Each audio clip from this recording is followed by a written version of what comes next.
Welcome back, family. Pastor Flynn here. We'll be looking once more again at Foundations, a video training designed to introduce you to the fundamentals of following Jesus.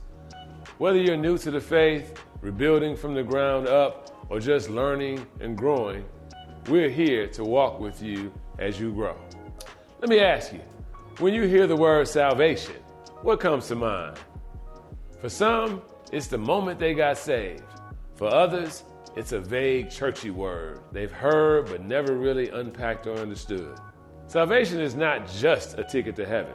It's God's rescue plan for our whole lives, now and forever. This foundation is called salvation. What is it? I'm glad you asked. Salvation means being rescued from sin and death, reconciled to God, and restored to life in Him through Jesus Christ.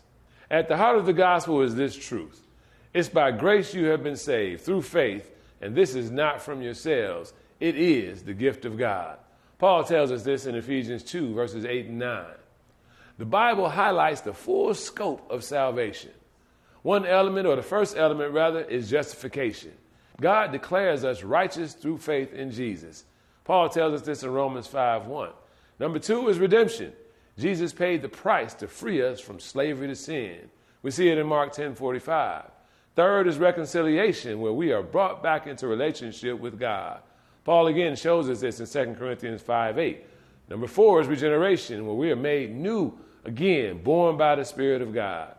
Number five is sanctification, where we are transformed day by day into Christ's likeness. Glorification, where one day we'll be fully perfected in His presence. Paul shows us this in Romans 8:30.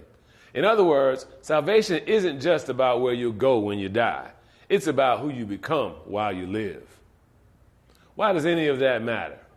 Salvation matters because it's our greatest need and God's greatest gift.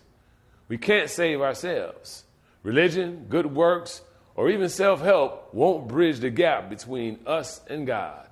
Only Jesus, through His life, death, and resurrection, makes a way for us to get to God. Salvation brings freedom from guilt, shame, and fear.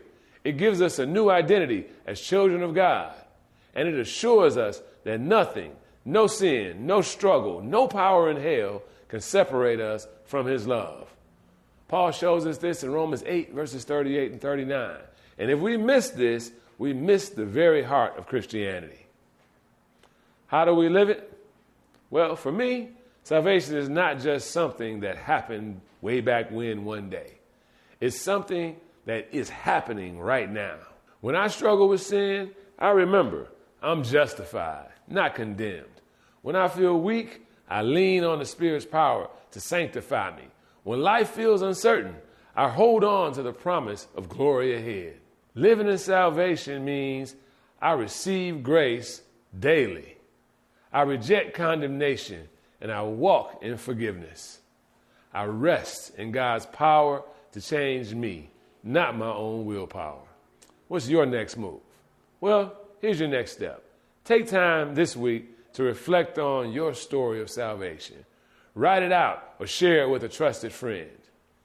If you've never received Jesus' gift of salvation, today is the day. Believe in Him, confess your need for Him, and trust Him as Savior and Lord. If you already belong to Him, live boldly in freedom and the identity He's given you. Remember, salvation is not earned, it's received. And what God starts in you, He promises to finish. Thanks for watching, family, and we'll see you next time.